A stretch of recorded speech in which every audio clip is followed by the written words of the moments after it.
Amid clashes in the Red Sea, Navy leaders are asking, where are our ship lasers?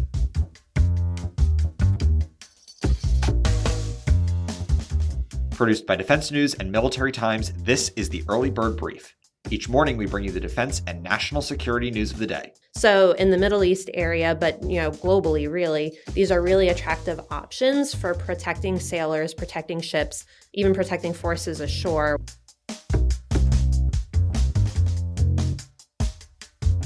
Analysts and service leaders say that despite decades of research and development, plus billions of dollars spent, such systems have yet to enter the surface fleet and the broader military in a meaningful way. What does it all mean for our defense and security? You'll find out. I'm your host, Jonathan Lehrfeld. Today is Monday, January 29th, 2024. Colin, Megan, thank you very much for joining me. Thank you for having us. Of course. Thanks for having us. Colin, I'll start with you. First of all, are these directed energy weapons science fiction or are they reality? So I'm guilty of writing in the past that they're making the jump from sci-fi to reality. So they are reality. It's just a matter of how widespread these directed energy lasers and high power microwaves actually are. There's been production of certain systems on both sides, on lasers and microwaves, but their deployment in the military is pretty short-lived so far. Got it. So what would high-energy lasers and high-power microwaves offer the U.S. surface fleet? And what do analysts say directed energy weapons could offer to, for example, a destroyer in the Red Sea?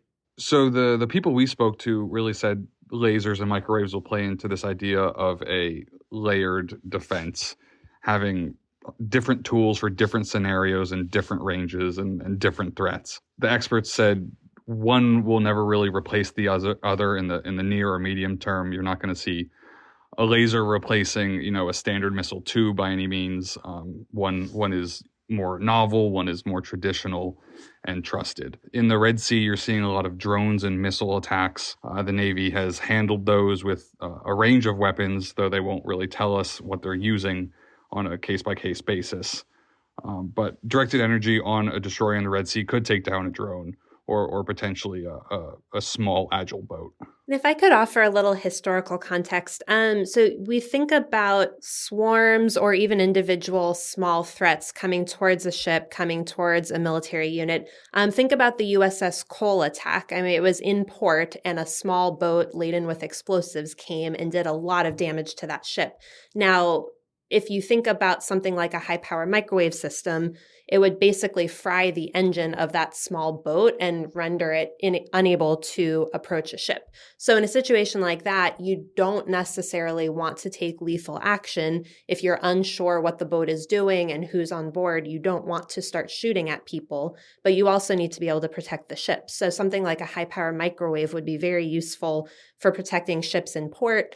You also think about Iran's naval force, they send swarms of small boats to go harass U.S. Navy ships and other allied ships. Again, something like a high-power microwave or even a high-energy laser would be able to stop them from these harassing activities without actually shooting at anybody or sinking any of these boats. So in the Middle East area, but globally, really, these are really attractive options for protecting sailors, protecting ships, even protecting forces ashore without killing anybody, without, shooting down an airplane per se, just really deterring them from coming and posing a threat. I want to talk more about what's happening in the Red Sea, but before that, Megan, how many U.S. Navy ships actually currently have these laser capabilities? So none of these lasers are programs of record right now. The USS Preble is an Arleigh Burke-class destroyer, and it has a prototype of the Helios program. Helios is one of several efforts to mature this technology. So the Preble has one. The USS Portland, which is a San Antonio-class amphibious ship, they have another that was developed by the Navy. It's really a follow-on to the laser weapon system that USS Pon had about a decade ago. So you can see how slowly some of these development efforts move. But it, again, a different group of scientists evolving this technology. So you have two different kinds of ships with two different types of lasers, two different energy levels coming out of them. But that's as far as the science and the program development has gotten so far. So the idea was that the Navy would be in a position to take these prototypes, take the operational lessons the crews are learning, take the maturity work the scientists are doing, and create a program of record. But we just haven't gotten that far yet. I would also follow up saying, the Navy isn't alone in its directed energy efforts. I know what we're talking about here is very ship-centric, but the Army, the Air Force, and the Marine Corps also have all their own directed energy investments going on as well. So let's talk a little bit deeper about what's going on in the Red Sea. Can you remind listeners of the state of play and how the Navy's currently responding to drones and missiles that are getting fired at or near Navy ships and commercial vessels in the area? And then how do analysts say directed energy weapons could help the U.S. in those situations? Houthi forces ashore in Yemen have been shooting a barrage of different types of missiles, as well as these one-way attack drones at Navy warships in the Red Sea. They've been shooting them at commercial merchant ships just carrying goods to various commercial ports. And they've also been shooting them towards Israel. Now, the U.S. Navy and its allies are certainly capable of shooting these down with their traditional weapons. We've heard that there's at least 60 different missiles and drones that have been shot down. We haven't gotten a good accounting of all the weapons that have been used, but we know that the Standard Missile 2 has been used in at least some of these engagements. So it certainly works. The SM-2s can shoot down these threats. However, you're essentially shooting a multi-million-dollar missile at a very cheap drone in some cases. And so, it works. It's sustainable for now. But the idea is that a laser weapon, for pennies on the dollar would be able to take out these weapons, these drones and these missiles, and do it for a much more cost-effective trade-off, essentially. So, there's obviously the upfront investment energy needed to power it. So in the long term, if there's going to be ongoing engagements like this, the Navy would really like to have these laser systems on board. That way they can shoot down whatever is thrown at them in the air and not have to worry about how much money they're spending to protect themselves and their allies. Are there any drawbacks to using directed energy weapons as opposed to using other conventional weaponry? Colin, I'll start with you on that one. There are concerns about a number of impediments, I guess you could call them. Lasers can punch holes through a variety of material, but like certain atmospheric conditions such as fog or wind can impede or distort that shot.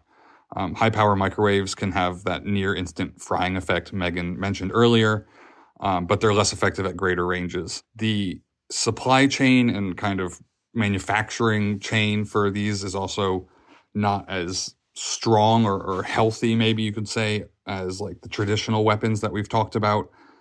Directed energy weapons also rely on, precious materials and components that can be hard to procure or put together or take a while to get going. On the shipboard side, I would also note that power and cooling is really a big challenge for the Navy when it comes to these systems. I mentioned earlier the USS Preble, an Arleigh Burke class destroyer. The current Arleigh Burkes in the fleet are basically maxed out. They have very sophisticated radars. They have very sophisticated combat systems. They have defensive and offensive missiles.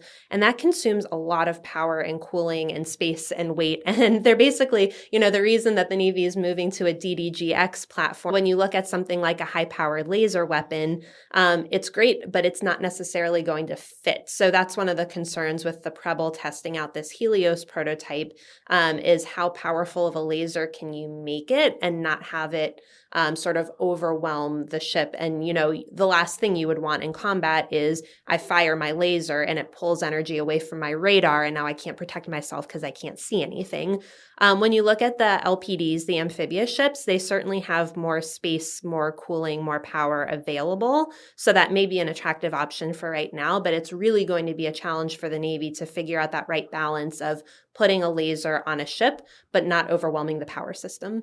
I also think there's an issue of training here, right, or familiarity. You have sailors, airmen, soldiers, etc., that are very familiar with the guns they've always used, the missiles they've always used, the artillery they've always used, drones they've always used. But how many of them have been around lasers, been trained to use high-power microwaves, that sort of thing? Megan, I know we've touched on this already, but which types of vessels are most likely to be able to power these laser weapons? For the time being, I think the amphibious ships are going to be the most attractive option for some of the larger and more powerful energy weapons. And this could be interesting. We talk about layered defense. Colin mentioned that idea earlier. You never have a single ship sort of out alone without other components of the joint force.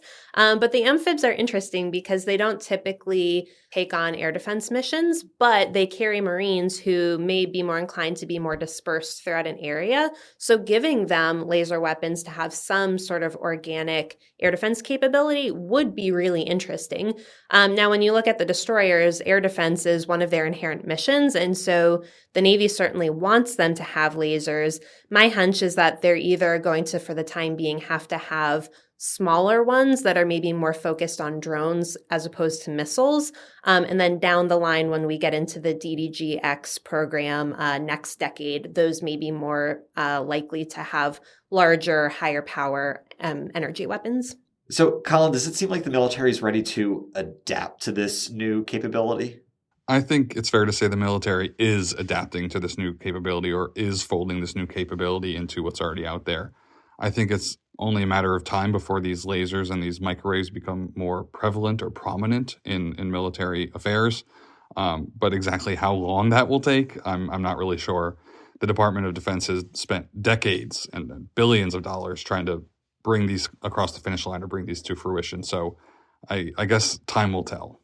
And I'll add on the Navy side, it was a decade ago now that the USS Pon, an amphibious ship that was supposed to be retired and sort of was brought back to a new phase of its life as an afloat forward staging base. But the Ponce was actually sent to the Middle East with the very first laser weapon system prototype. And so the Navy really gained a lot of operational lessons learned. It was a lower power level, but they got a lot of good lessons on how sailors would use it and sort of getting sailors to think about when you would want to use that weapon versus another weapon, a kinetic weapon at your disposal. So they have been collecting lessons learned for quite a bit of time at this point. And I think, the Navy always think once the technology is ready, the Navy would adapt rather quickly. Really quickly, I wanted to ask, are there other countries that are already employing something similar to this? Yeah, so international markets are definitely heating up. I would point to the UK and France as particularly interested in directed energy. The UK earlier this month tested their Dragonfire laser successfully on some aerial targets.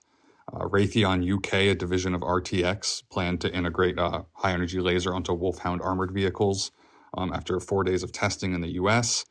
And the company is also looking to open an advanced laser integration center in Scotland.